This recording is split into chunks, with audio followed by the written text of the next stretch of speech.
My name is Oskari Vaishnavi Nagraj and I am a second year student, and today I will be doing lung examination.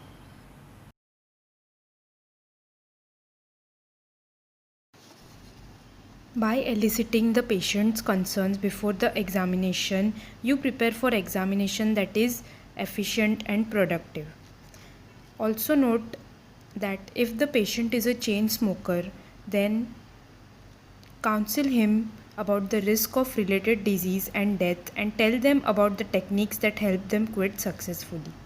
And then, after being familiar with the anatomy and physiology of the lungs and being able to identify all the ribs, I began with the techniques of examination.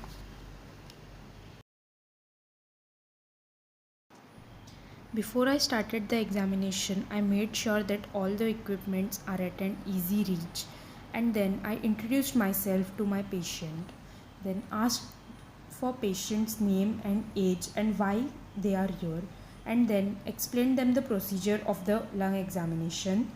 And then, after asking for their consent, I began with the examination.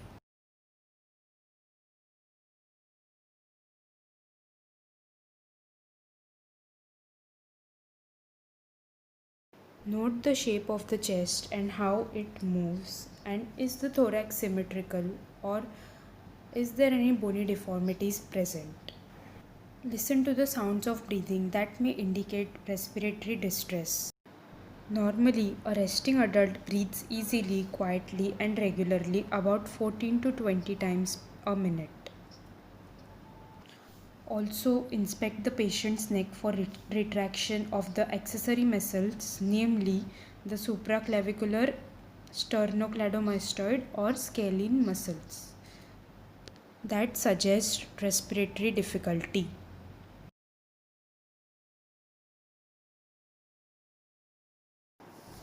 Palpate in the sternal notch to check the position of the trachea.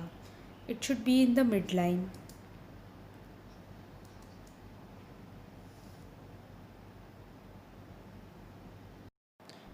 Checking the nails for nail bed cyanosis.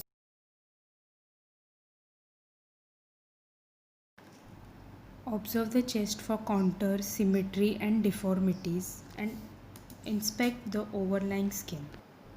Asking the patient to tell if it hurts, and then to palpate the chest wall to locate any areas of pain or tenderness or any lesions or bruises suspicious for rib fracture.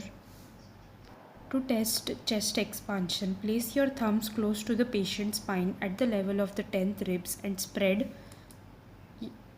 the fingers lightly across the lateral thorax, and then ask the patient to inhale and exhale deeply and fully while you watch the divergence of the thumb, normally about 2 centimeter, and feel for the range and symmetry of the movement. Pressing your hands against their back, feel for the vibrations of tactile firmness as the patient continues to say 99 or any other phrase similar to this. Use the ball of your hands or the ulnar surface and identify the areas of increased, decreased, or absent fremitus.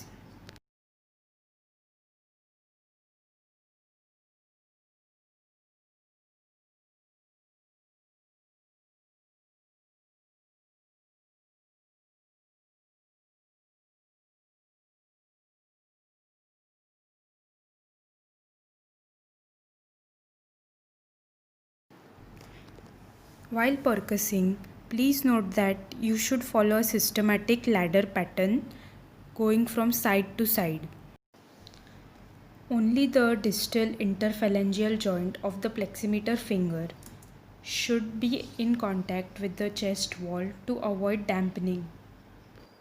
Ask the patient to exhale out and then percuss to identify the lower level of the diaphragm, and then ask the patient to take a full inspiration and measure descent of the diaphragm or diaphragmatic excursions. Auscultate in a systematic manner following the ladder pattern.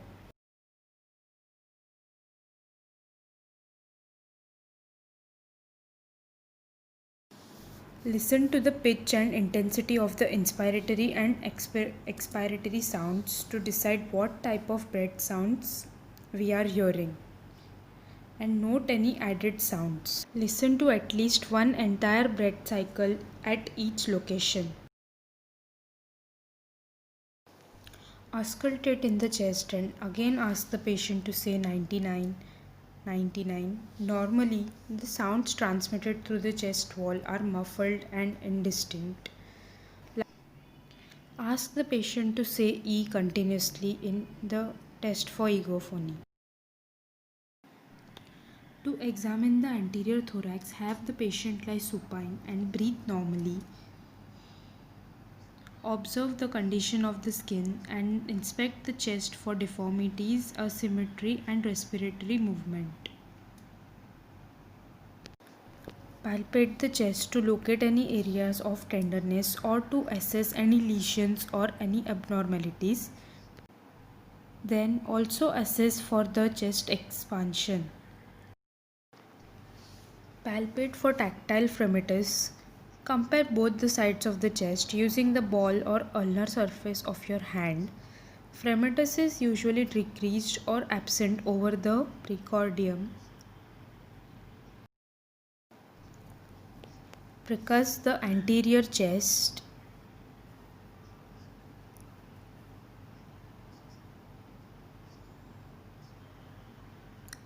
and then the lateral chest.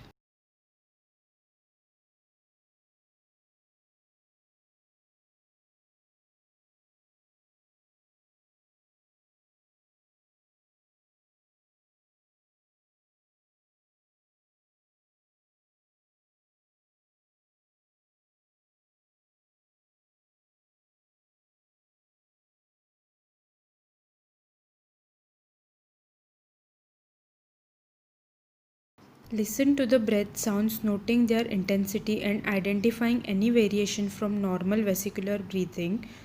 Note that the breathing sounds are usually louder in the upper anterior lung fields and bronchofascicular breath sounds may be heard over the large airways, especially in the right. Ask the patient to say 99.